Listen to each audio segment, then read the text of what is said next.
જો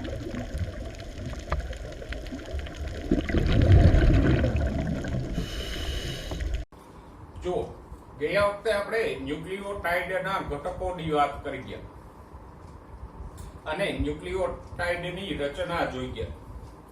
હવે આજે ન્યુક્લિયોસાઇડના પ્રકારો, ગયા વખતે મેં તમને કીધું હતું કે રિબોઝ શર્કરા અને ડિઓક્સી રિબોઝ શર્કરા, અને એની સાથે બંને સાથે પાંચેય નાઇટ્રોજન બેઝ જોડાય તો ટોટલ સૈદ્ધાંતિક રીતે 10 પ્રકારના ન્યુક્લિયોસાઇડ બને.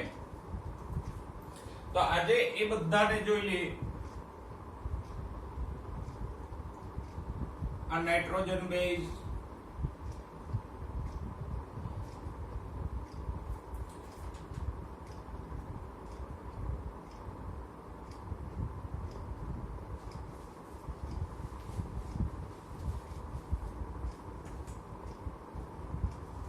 રિબોઝ શર્કરા અને ડિઓક્સી રિબોઝ શર્કરા.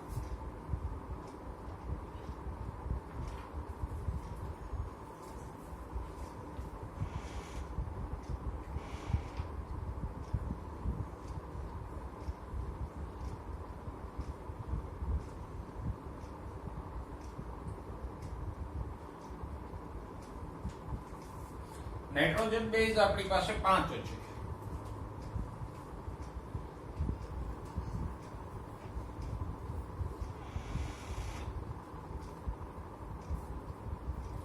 એડિનિન, ગ્વાનિન, સાથે સાથે તમે પણ યાદ કરજો સાઇટોસિન,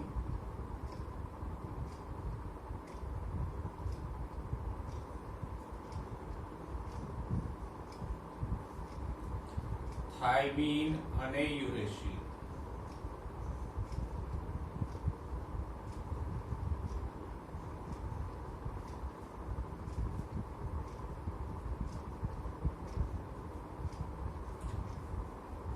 તો આ જુદા જુદા નાઇટ્રોજન બેઝ જુદી જુદી શર્કરાઓ સાથે જોડાય તો કયા ન્યુક્લિયોસાઇડ બને? તો કે રિબોઝ શર્કરા અને એડિનિન જોડાય. આ રિબોઝ શર્કરા સાથે એડિનિન જોડાય તો એ ન્યુક્લિયોસાઇડ નું નામ થશે એડિનોસાઇન.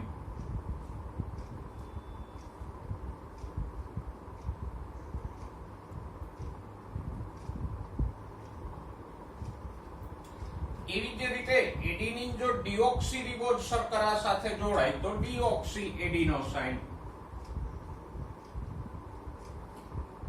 એમાં તો સિમ્પલ છે, આગળ ડિઓક્સી ઉમેરી દેવાનું.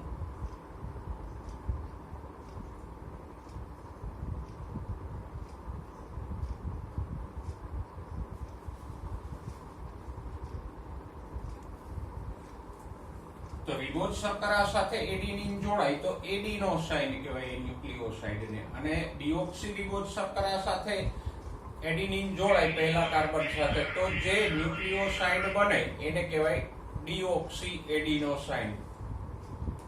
એવી જ રીતે રિબોઝ શર્કરા સાથે ગ્વાનિન જોડાય તો બનશે ગ્વાનોસાઇન.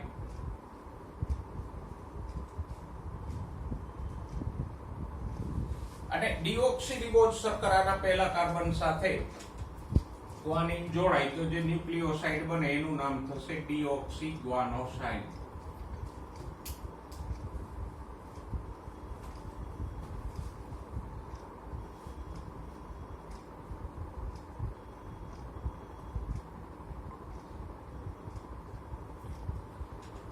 એવી જ રીતે રિબોઝ શર્કરા અને સાઇટોસિન જોડાય તો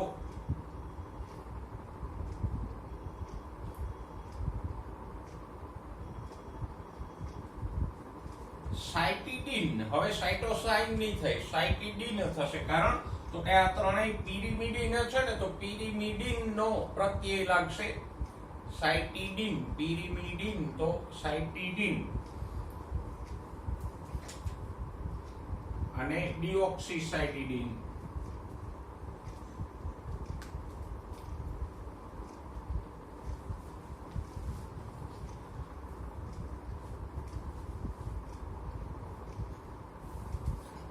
એવી જ રીતે રિબોઝ શર્કરા સાથે થાઇમીન જોડાય તો થાઇમિડીન.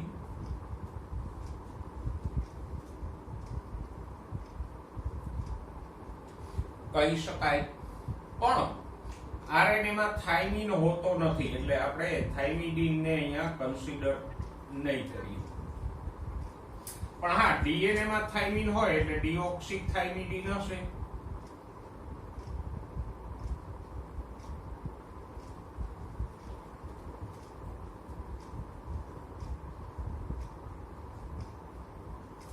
રિબોઝ શર્કરાના પહેલા કાર્બન સાથે યુરેસિલ જોડાય તો યુરિડિન.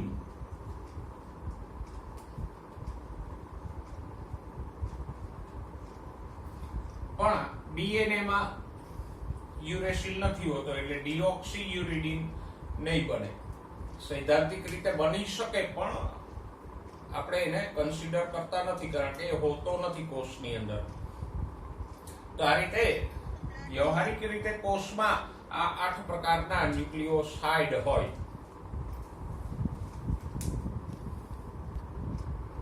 તો કોષની અંદર ટોટલ આ 8 પ્રકારના ન્યુક્લિયોસાઇડ હોય અને ન્યુક્લિયોસાઇડ ની શર્કરાના 5મા કાર્બન સાથે ફોસ્ફેટ જોડાય એટલે બનશે ન્યુક્લિયોટાઇડ કે જે ન્યુક્લિક એસિડનો ઘટક છે. તો ફરીવાર આપણે એક ન્યુક્લિયોટાઇડની આકૃતિ દોરીએ.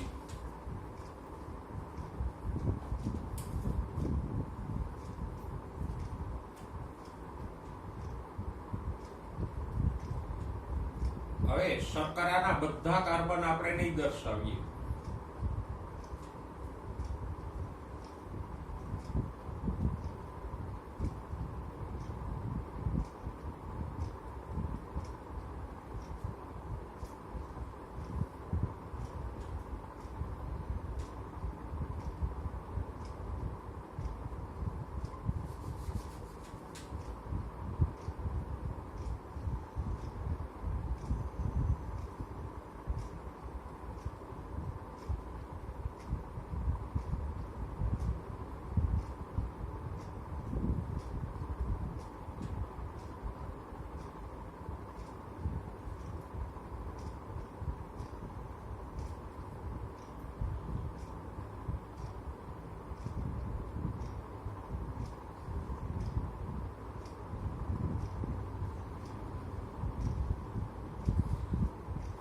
આ એક શર્કરા છે, એના પહેલા કાર્બન સાથે કોઈ પણ એક નાઇટ્રોજન બેઝ જોડાય.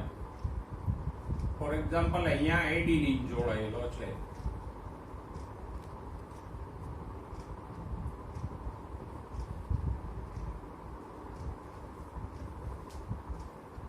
અને 5મા કાર્બન સાથે આપણે જાણીએ છીએ ફોસ્ફેટ જોડાયેલો હોય.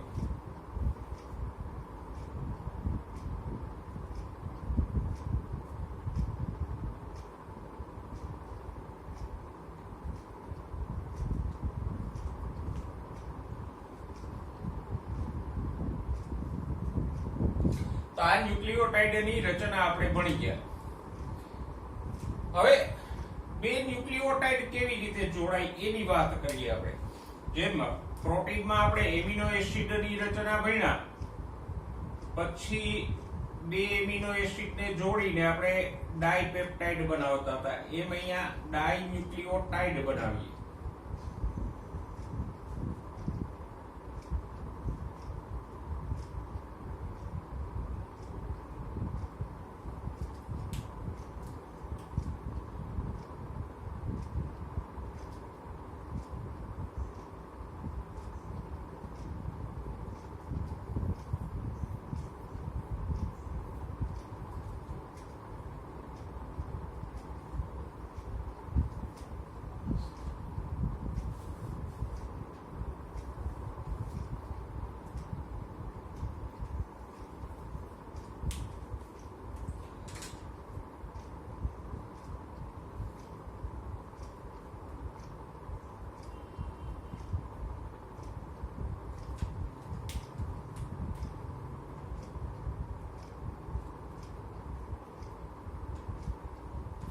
જો અહીંયા બે ન્યુક્લિયોટાઇડ દોરેલા છે, તો એક ન્યુક્લિયોટાઇડની શર્કરાનો ત્રીજો કાર્બન, આ પહેલો કાર્બન જેની સાથે નાઇટ્રોજન બેઝ જોડાયેલો છે, આ બીજો કાર્બન, અને આ ત્રીજો કાર્બન અને આ પાંચમો કાર્બન જેની સાથે ફોસ્ફેટ જોડાયેલો છે. અહીંયા પણ આ પ્રથમ કાર્બન, આ બીજો કાર્બન, આ ત્રીજો કાર્બન, ચોથો કાર્બન અને પાંચમો કાર્બન. તો હવે આ બે ન્યુક્લિયોટાઇડ જોડાય કઈ રીતે? તો કે એક ન્યુક્લિયોટાઇડનો પાંચમો કાર્બન બીજા ન્યુક્લિયોટાઇડના ત્રીજા કાર્બન સાથે જોડાય. બે ન્યુક્લિયોટાઇડના કયા કાર્બન જોડાય છે? એકનો પાંચમો અને બીજાનો ત્રીજો. અને ફોસ્ફેટ વડે જોડાય. આ OH છે તો અહીંથી પાણીનો અણુ દૂર થઈ જાય. બે OH સમૂહ છે, જેમ બીજા અણુઓમાં બનતું હતું એમ જ એક પાણીનો અણુ નીકળી જાય તો આ બંને ન્યુક્લિયોટાઇડ જોડાઈ ગયા પાણીનો અણુ ગુમાવીને. પણ કયા કાર્બન જોડાણા? તો કે એક ન્યુક્લિયોટાઇડનો પાંચમો કાર્બન અને બીજા ન્યુક્લિયોટાઇડનો ત્રીજો કાર્બન જોડાણા. કયા બંધથી જોડાણા? તો કે અહીંથી લઈ અને અહીંયા સુધીનો જે બંધ છે એ બંધનું નામ છે ફોસ્ફોડાયએસ્ટર બંધ.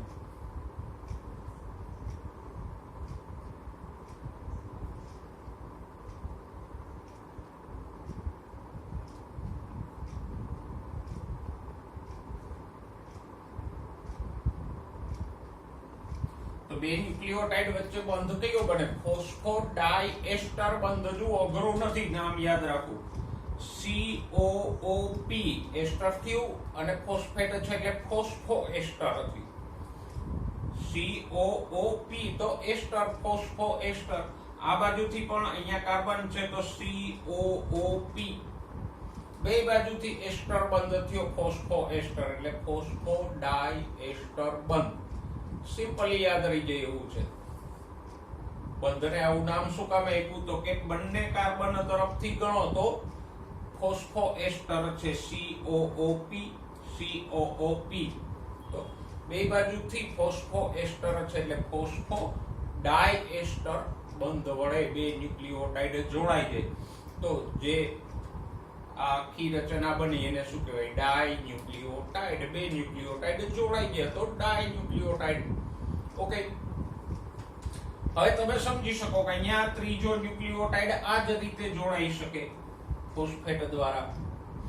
ચોથો, પાંચમો, છઠ્ઠો, જેમ બે જોડાણા એમ ઘણા બધા ન્યુક્લિયોટાઇડ જોડાઈ શકે ફોસ્ફોડાયએસ્ટર બનતી ત્રીજા અને પાંચમા કાર્બન વડે.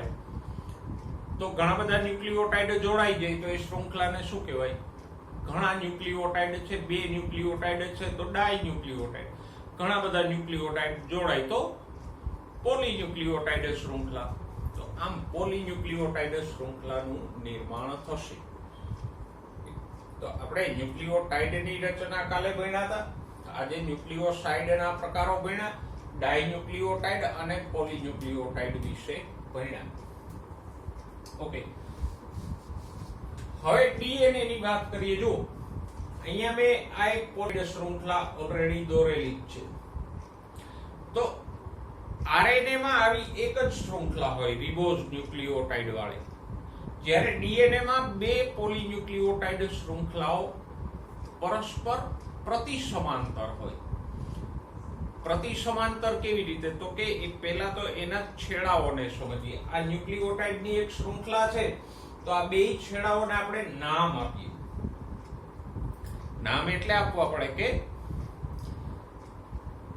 જેથી કરીને આપણે કોઈ ચર્ચા કરતા હોય તો સમજાય કે ત્રીજો ન્યુક્લિયોટાઇડ તો કે કયા છેડેથી?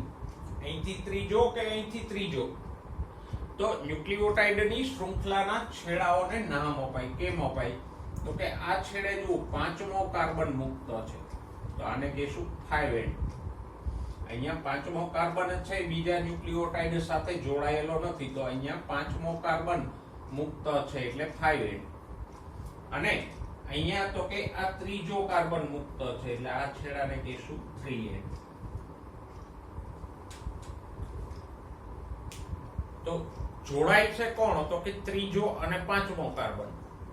તો જે છેડે પાંચમો કાર્બન મુક્ત છે, કોઈ સાથે જોડાયેલો નથી, એને 5 એન્ડ કહેવાય. અને જે છેડે ત્રીજો કાર્બન મુક્ત છે એને 3 એન્ડ કહેશું.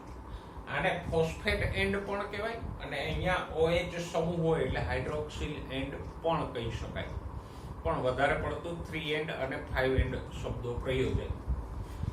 જો આ બીજી એક પોલીન્યુક્લિયોટાઇડ શૃંખલા છે પણ એ વિરુદ્ધ દિશામાં છે. જો આ એનો 5 એન્ડ છે અને અહીંયા એનો 3 એન્ડ છે, આ છેડો 3 એન્ડ છે, તો બે શૃંખલાઓ સમાંતર છે પણ વિરુદ્ધ દિશામાં. એક છે એ આમ જાય છે જ્યારે બીજી આમ જાય છે. એક 3 to 5 આમ છે, બીજી 3 to 5 આમ છે. તો આને કેવી કહેવાય? પ્રતિ સમાંતર. સમાંતર છે પણ વિરુદ્ધ દિશામાં એટલે પ્રતિ સમાંતર. તો DNA માં બે પોલીન્યુક્લિયોટાઇડ શૃંખલાઓ આમ પ્રતિ સમાંતર ગોઠવાયેલી હોય. તો જો બે શૃંખલાઓ અહીંયા પ્રતિ સમાંતર છે અને બે શૃંખલાઓને જોડી કોણ રાખે છે? તો કે આ ન્યુક્લિયોટાઇડ વચ્ચેના હાઇડ્રોજન બંધો. DNA માં નાઇટ્રોજન બેઝની જોડીઓ કઈ હોય? ગઈકાલે મેં લખાયું હતું AT અને GC. આમ જોડી બને. એડિનિન થાઇમિન વચ્ચે 2 હાઇડ્રોજન બંધ હોય, ગ્વાનિન સાઇટોસિન વચ્ચે 3 હાઇડ્રોજન બંધ હોય. તો જો અહીંયા એડિનિન થાઇમિન છે તો એની વચ્ચે 2 હાઇડ્રોજન બંધ, ગ્વાનિન સાઇટોસિન વચ્ચે 3 હાઇડ્રોજન બંધ. તો આ રીતે બે શૃંખલાઓ DNA માં પ્રતિ સમાંતર હોય અને એને આ નાઇટ્રોજન બેઝ વચ્ચે બનતા હાઇડ્રોજન બંધ બંને શૃંખલાઓને જોડી રાખે છે અને છૂટા પડવા દેતું નથી. ભલે હાઇડ્રોજન બંધ નબળા છે છતાંય બે શૃંખલાઓને આમ પરસ્પર જોડી તો રાખશે. તો આમ DNA ની રચનામાં આવી બે પોલીન્યુક્લિયોટાઇડ શૃંખલાઓ પ્રતિ સમાંતરે ગોઠવાયેલી હોય. સાથે સાથે કુંતલાકાર પણ થઈ જશે.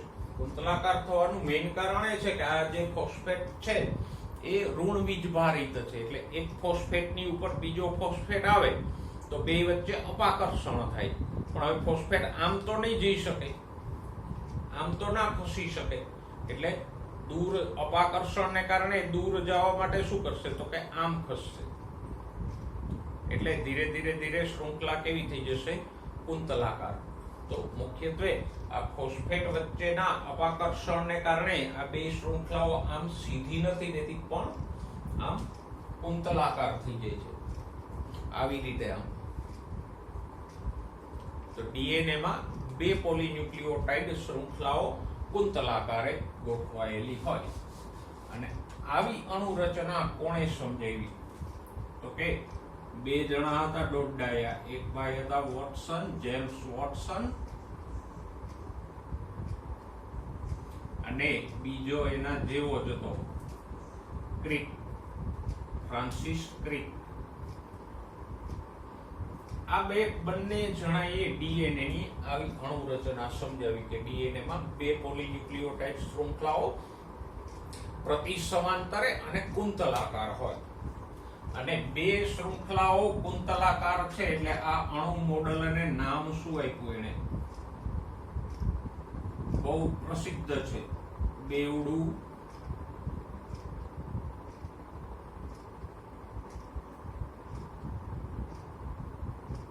કુંતલાકાર મોડેલ.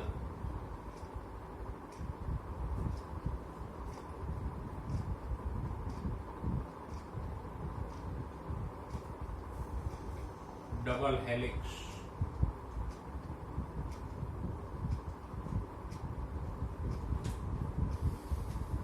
તો આમ એકવાર તમે ન્યુક્લિયોટાઇડને સમજી લ્યો સારી રીતે તો પછી તો સિમ્પલ છે કે બે ન્યુક્લિયોટાઇડ જોડાય તો ડાયન્યુક્લિયોટાઇડ, ઘણા બધા ન્યુક્લિયોટાઇડની શૃંખલા બને તો પોલીન્યુક્લિયોટાઇડ. એવી બે પોલીન્યુક્લિયોટાઇડ શૃંખલાઓ પ્રતિ સમાંતરે ગોઠવાય અને કુંતલાકાર થઈ જાય તો DNA નો અણુ બની જાય. તો આમ DNA ની રચના શૈલી છે. RNA માં એક જ શૃંખલા હોય, બે શૃંખલાઓ નથી હોતી. અને બીજું તો કે RNA માં રિબોઝ શર્કરાઓ હોય અને ત્રીજું RNA માં થાઇમિન ને બદલે યુરેસિલ હોય. બાકી તો આરએનએ પણ પોલીન્યુક્લિયોટાઇડ જ છે, પણ એમાં એક જ શૃંખલા હોય, બે ના હોય. તો આટલી આપણે ડીએનએ ની રચના વિશે વાત કરી.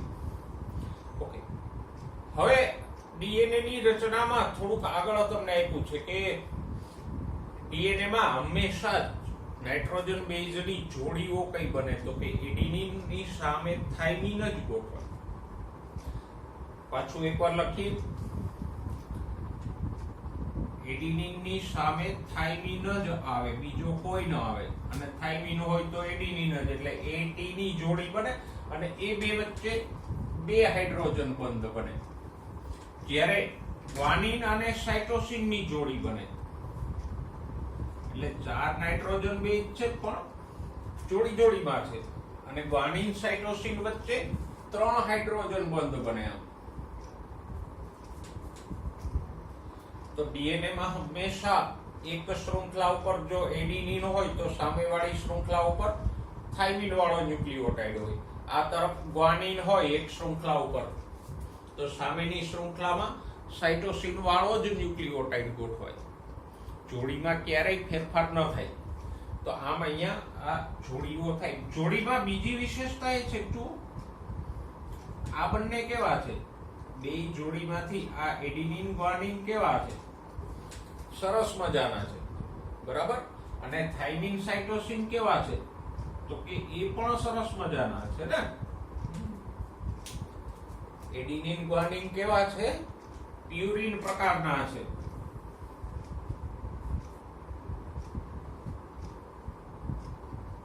અને થાઇમિન સાઇટોસિન કેવા છે, પિરિમિડિન પ્રકારના છે. મતલબ કે જોડી હંમેશા એક પ્યુરિન અને બીજો પિરિમિડિન જ બને છે. આ પ્યુરિન સામે પિરિમિડિન, પ્યુરિન સામે પિરિમિડિન. જ્યારે પ્યુરિન પ્યુરિન કે પ્યુરિન પિરિમિડિન પિરિમિડિન ની જોડી બનતી નથી. આમ એટીજીસી ની જે જોડ બને છે એ એક પ્યુરિન એક પિરિમિડિન. તો આ રીતે ડીએનએ માં આમ એડિનિન થાઇમિન ની જે જોડી બને, 2 હાઇડ્રોજન બનતી. ગ્વાનિન સાઇટોસિન ની જોડ 3 હાઇડ્રોજન પદ્ધતિ બને. અને બંને જોડમાં આપણે જોઈ શકીએ એક એક પ્યુરિન છે, સામે વાળો પિરિમિડિન છે.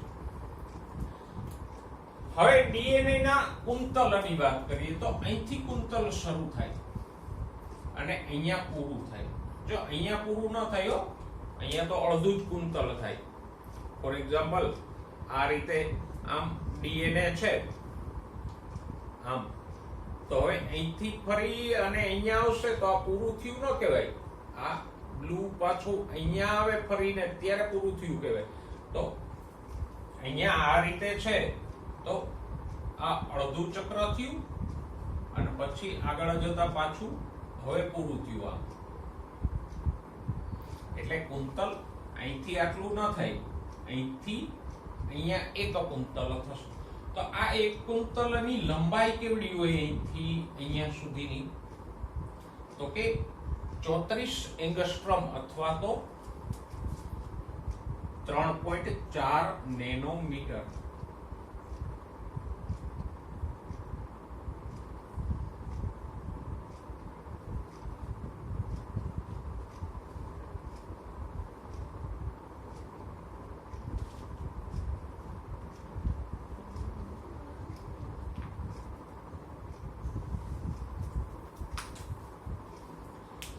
અને અહીંયા નાઇટ્રોજન બેઝની જોડીઓ કેટલી હોય, તો કે 10. એક કુંતલમાં જોડીઓ કેટલી હોય, 10. જો અહીંયા આપણને થોડીક તો દેખાય છે. આ એક જોડી છે, આ બીજી જોડી, ત્રીજી, ચોથી, પાંચમી, છઠ્ઠી, સાતમી ને આઠમી. 8 દેખાય છે. 2 ક્યાં, તો કે 2 અહીંયા હોય, એક અહીંયા હોય. આમ એ આપણને દેખાય નહીં. અને એક અહીંયા હોય, એ પણ આ જ રીતે હોય. તો એક આમ હોય, પછી બીજી આમ હોય, ત્રીજી, ચોથી, પાંચમી. એટલે અહીંયા જે જોડી હોય એ આપણને જોઈ ન શકાય. એટલે 1, 2, 3, 4, 5, અહીંયા 6, 7, 8, 9 અને 10 જોડી હોય. તો બે જોડ વચ્ચેનું અંતર કેટલું થયું? 10 જોડી વચ્ચે 34 3.4 નેનોમીટર કે 34 એંગસ્ટ્રોમ છે. તો બે જોડી વચ્ચેનું અંતર કેટલું થશે? 0.34 નેનોમીટર. સિમ્પલ હશે. 10 જોડી વચ્ચે 34 એંગસ્ટ્રોમ કે 3.4 નેનોમીટર હોય તો બે જોડી વચ્ચેનું અંતર 0.34 નેનોમીટર કે 3.4 એંગસ્ટ્રોમ થશે. બીજી એક વાત કે બે જોડી વચ્ચે ખૂણો કેટલો હોય? આમ બે જોડી હોય નાઇટ્રોજન બેઝની તો એની વચ્ચે ખૂણો કેટલો બને આ રીતે? તો કે જો એક કુંતલ છે આમ આવે છે આ રીતે હોય ત્યાંથી પાછું ફરી અને આમ થાય છે તો ટોટલ કેટલો ટર્ન થયો? 360 ડિગ્રી 10 જોડીએ. પહેલી જોડી આમ હોય તો પછી 11મી જોડી આ રીતે થઈ જશે તો 360 ડિગ્રીનો ટ્વિસ્ટ આવ્યો તો બે જોડી વચ્ચે 36 નો આમ ખૂણો બનશે આ રીતે. તો આપણે વાત કરી કુંતલની પહોળાઈ કેટલી હોય? અહીંથી લઈએ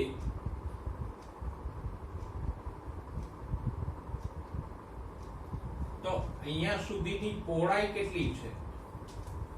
તો કે 20 એંગસ્ટ્રોમ અથવા 2.0 નેનોમીટર.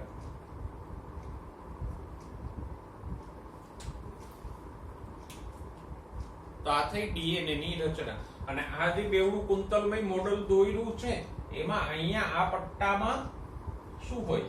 આ ફોસ્ફેટ અને શર્કરાઓ હોય. આ રીતે આપણે બધી દોરતા નથી પણ એને પટ્ટાથી દર્શાવી દઈએ તો અહીંયા શું હોય? ફોસ્ફેટ અને શર્કરાઓ હોય આ રીતે.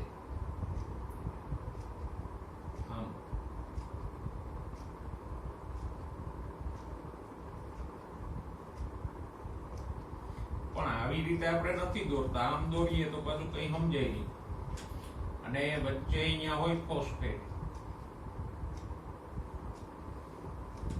એટલે ખરેખર તો આ પટ્ટો આ છે ફોસ્ફેટ શર્કરા વાળો. અને વચ્ચે આ જે લંબાયેલા દોર્યા છે એ નાઇટ્રોજન બેઝ છે. અને આખી રચના પણ એવી જ થઈ ને સીડી જેવી. આ એનો આધાર છે અને આ નાઇટ્રોજન બેઝ પગથિયા જેવા બને છે. તો આપણે આ ડીએનએ ની રચના સમજ્યા. વારંવાર 12મા ધોરણમાં ડીએનએ આવશે અને એની રચના આધારિત ઘણું બધું આવશે. એટલે ડીએનએ ની રચનાને ખાસ સમજી અને યાદ રાખજો. ઓકે, જો હવે ઉત્સેચકોની વાત કરીએ તો ઉત્સેચકો છે એ કોષમાં આવેલા ઉદ્દીપકો છે. ઉદ્દીપકો તમે ભણો છો. ઉત્સેચકો શું છે? તો કે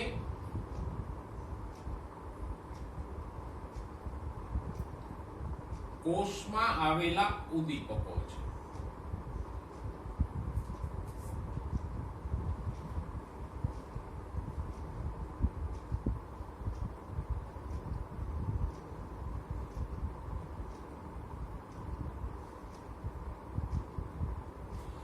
અને ઉદ્દીપકોની જેમ જ ઉત્સેચકો પણ પ્રક્રિયામાં ભાગ નથી લેતા કે વપરાતા નથી.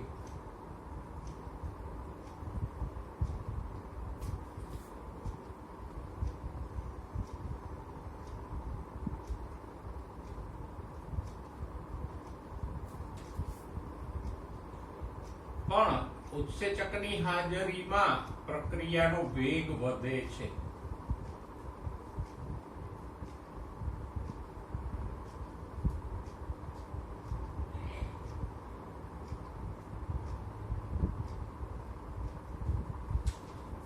આમ ઉત્સેચકો એટલે જૈવિક ઉદ્દીપકો અથવા કોષમાં આવેલા ઉદ્દીપકો છે. કાર્યની દ્રષ્ટિએ ઉદ્દીપકો જેવા જ છે, ભલે રચનાકીય રીતે જુદા છે. રચનાની વાત કરીએ તો મોટાભાગના ઉત્સેચકો પ્રોટીન છે.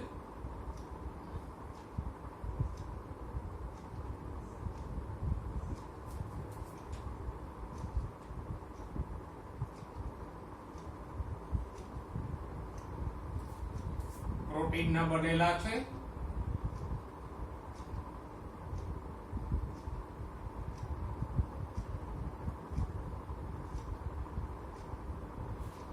અપવાદ રૂપે રિબોઝોમમાં જે ઉત્સેચકો હોય એ આરએનએ ના બનેલા છે.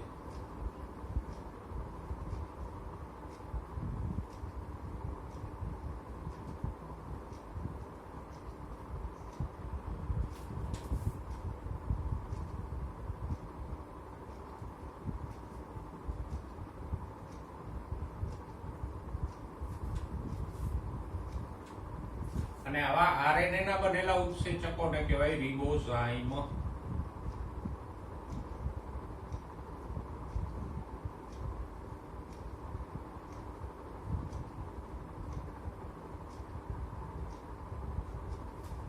તો આ મોટાભાગના ઉત્સેચકો પ્રોટીનના બનેલા છે, અમુક જ આરએનએ ના બનેલા છે અને એને રિબોઝાઇમ કહેવાય. રિબોઝાઇમ શું સૂચવે છે? જો ઉત્સેચકને આપણે અંગ્રેજીમાં શું કીધા? એન્ઝાઇમ.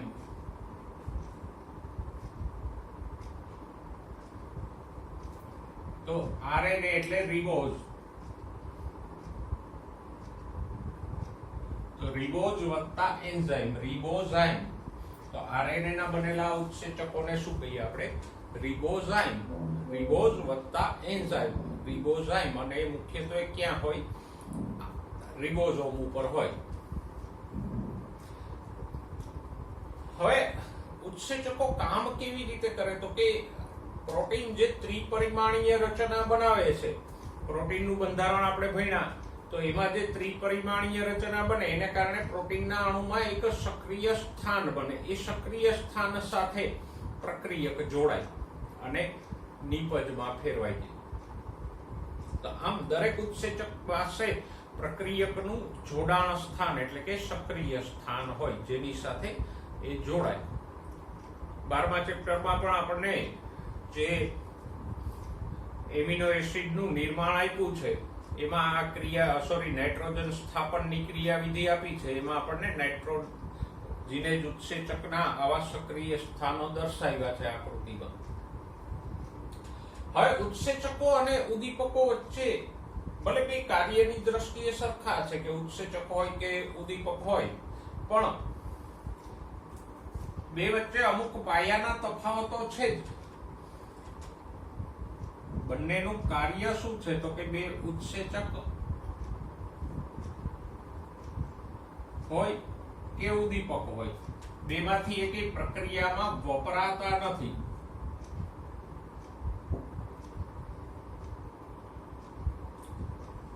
પણ પ્રક્રિયાનો વેગ વધારે છે. તો આમ બેનું કામ સરખું છે પણ છતાંય બે વચ્ચે અમુક તફાવતો છે. પહેલો તફાવત શું છે? તો કે ઉત્સેચકો આપણે વાત કરીએ એમ પ્રોટીનના બનેલા હોય.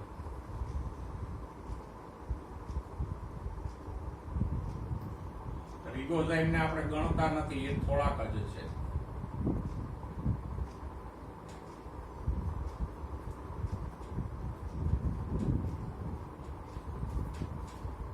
અને પ્રોટીન છે મોટા અણુઓ છે એટલે ઉત્સેચકોનો અણુભાર વધારે હોય.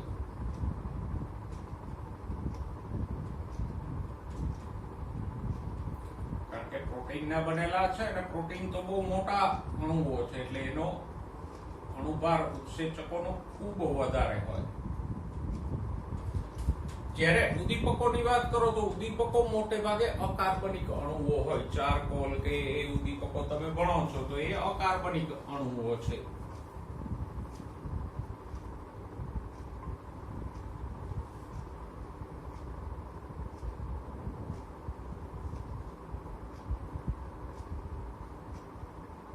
જ્યારે પ્રોટીન છે એ કાર્બનિક છે. પ્રોટીન હોય કે રિબોઝોમ હોય એ કાર્બનિક છે. તો આમ ઉત્સેચકો કાર્બનિક છે, ઉદ્દીપકો અકાર્બનિક છે. ઉદ્દીપકોનો અણુભાર પણ ઓછો હોય.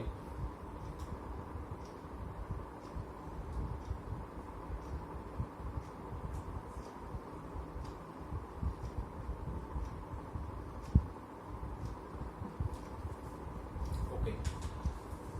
ઉત્સેચકો જૈવિક ક્રિયાઓનો વેગ વધારે, એટલે કે કોષની અંદર કે સજીવમાં થતી ક્રિયાઓનો વેગ વધારે.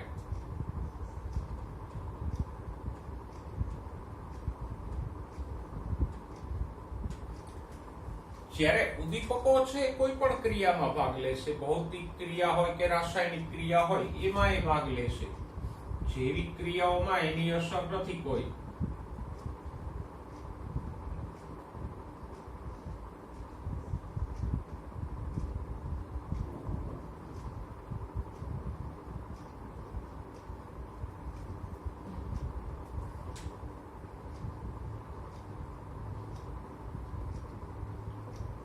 બેની પ્રક્રિયાઓમાં ફેર છે. ઉત્સેચકો જૈવિક ક્રિયાઓ ઉપર અસર કરીને એનો વેગ વધારે, જ્યારે ઉદ્દીપકો ભૌતિક કે રાસાયણિક ક્રિયાઓ ઉપર અસર કરીને એનો વેગ વધારે. ઉત્સેચકો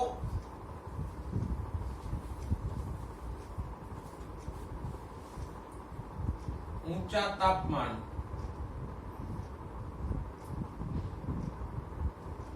અને દબાણે નાશ પામે.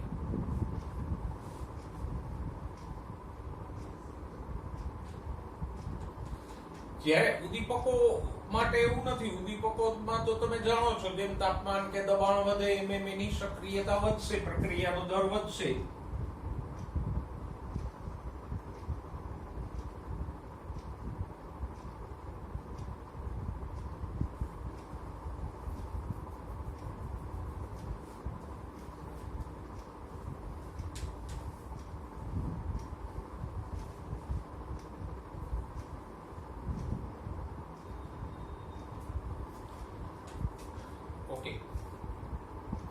ઉદ્દીપકો ને પીએચ ની ઉત્સેચકો ને પીએચ ની અસર થાય એટલે એ નિયત પીએચ મર્યાદામાં જ કામ કરશે.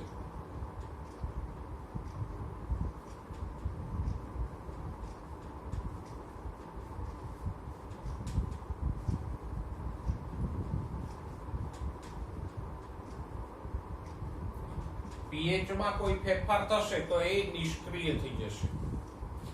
જેમ કે પાચનમાં ભાગ લેતો લાળ રસનો ઉત્સેચક છે ટાઇલિન કે એમાઇલેઝ, તો એ આલ્કલી પીએચ એટલે 7 કરતા વધારે પીએચ હોય તો જે સક્રિય રહે. જો પીએચ 7 થી ઘટી જાય તો ટાઇલિન નિષ્ક્રિય થઈ જશે, અથવા વધારે પડતી વધી જશે તો એની સક્રિયતા ઘટી જશે. જ્યારે ઉદ્દીપકો વિસ્તૃત પીએચ માં સક્રિય રહે એટલે કે એને પીએચ ની વધઘટની ખાસ અસર નથી થતી.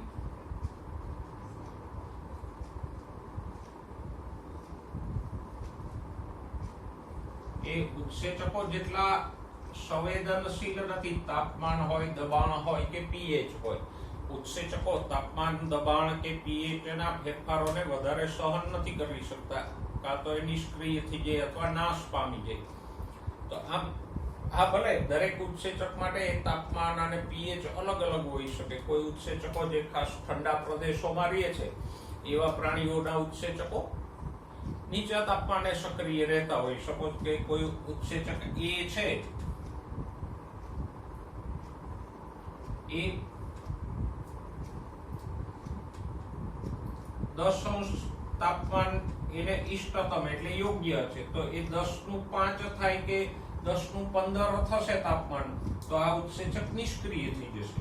ગરમ પ્રદેશના કે રણ પ્રદેશના પ્રાણીઓ છે તો એના ઉત્સેચકો ઊંચા તાપમાને સક્રિય રહેતા હોય. દાખલા તરીકે ઉત્સેચક બી છે તો એને 35°C ઇષ્ટતમ તાપમાન છે, પણ તો એ 35.25 થશે કે 35.40 થશે તો એ નિષ્ક્રિય થઈ જશે. એટલે આમ દરેક ઉત્સેચક માટે ઇષ્ટતમ તાપમાન કે પીએચ ભલે જુદી જુદી હોય, પણ એ તાપમાન કે એ પીએચ બદલાવા ના જોઈએ, તો ઉત્સેચકો નિષ્ક્રિય થઈ જાય કે નાશ પામે. જ્યારે ઉદ્દીપકોને તાપમાન, દબાણ કે પીએચ ના ફેરફારોથી ખાસ અસર થતી નથી. તો આપણે ઉત્સેચકો અને ઉદ્દીપકોની સરખામણી નીટને અનુલક્ષીને કરી કે તમને કદાચ આવો કોઈ એમસીક્યુ પૂછાઈ જાય તો તમે સહેલાઈથી જવાબ આપી શકો. હવે થોડુંક એ જોઈ લઈએ કે રાસાયણિક પ્રક્રિયાઓ વિશે પૂછે. આમ તો તમે જાણો છો કે રાસાયણિક પ્રક્રિયાઓ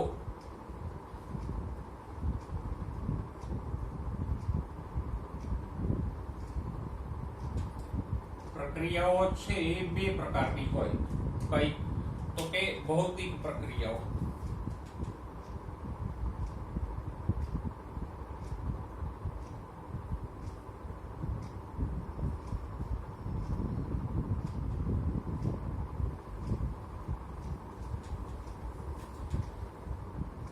એમાં પદાર્થના અણુઓમાં કોઈ ફેરફાર નથી થતો, અણુ રચનામાં નથી એમાં બંધો તૂટતા, નથી નવા બંધો બનતા, ખાલી એનું સ્વરૂપ બદલાય. જેમ કે બરફ ઓગળી અને પાણી બને, પાણીમાંથી વરાળ બને, તો એ ભૌતિક રૂપાંતરણો છે, પરિવર્તનો છે.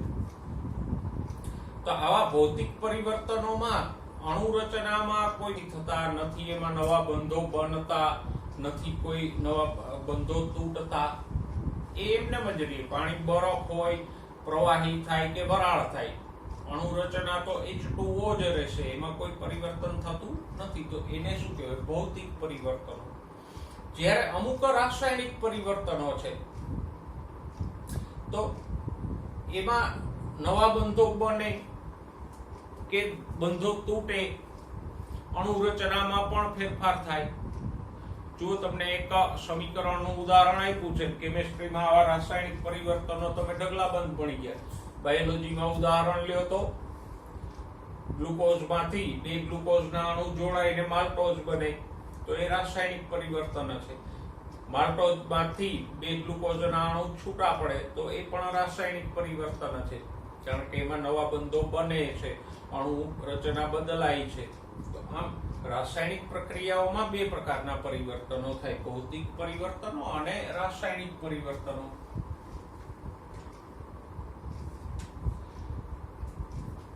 હવે વાત કરીએ પ્રક્રિયા દરની. તો પ્રક્રિયા દરનું સમીકરણ શું છે?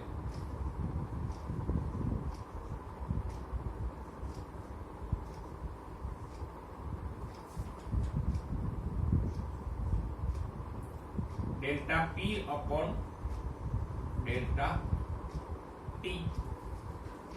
P ફોર પ્રોડ્યુસ, નિપજ, અને T ફોર ટાઈમ. એકમ સમયમાં જેટલી નિપજ બને એને શું કહેવાય? પ્રક્રિયા દર. જેમ કે કોઈ પ્રક્રિયા ચાલે છે તો 1 સેકન્ડમાં એમાં જે નિપજ બને એને શું કહેશું? પ્રક્રિયા દર.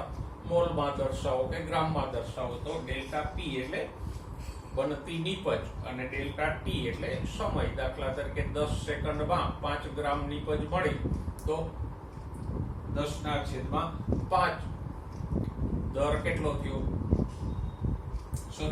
10 સેકન્ડમાં 5 ગ્રામ નિપજ મળે તો 5/10 જવાબ આવશે. પ્રક્રિયા દર કેટલો થયો? 0.5 ગ્રામ પ્રતિ સેકન્ડ. તો આ રીતે ઉત્સેચકોને અનુલક્ષીને આપણે પ્રક્રિયા દરની વાત કરી, પ્રક્રિયાના પ્રકારોની વાત કરી. એ તો બધું તમે જાણો જ છો, એમાં મને નથી લાગતું કે તમને કંઈ અઘરું લાગે. અને એક જે સર્વ સ્વીકૃત નિયમ છે એ કયો છે? તો કે તાપમાનમાં 10°C નો વધારો થાય તો પ્રક્રિયા દર બમણો થઈ જાય, અને જો તાપમાનમાં 10°C નો ઘટાડો થાય તો પ્રક્રિયા દર અડધો થઈ જશે. તો આ ઉત્સેચકો વિશે આજે આપણે થોડીક પ્રાથમિક માહિતી મેળવી.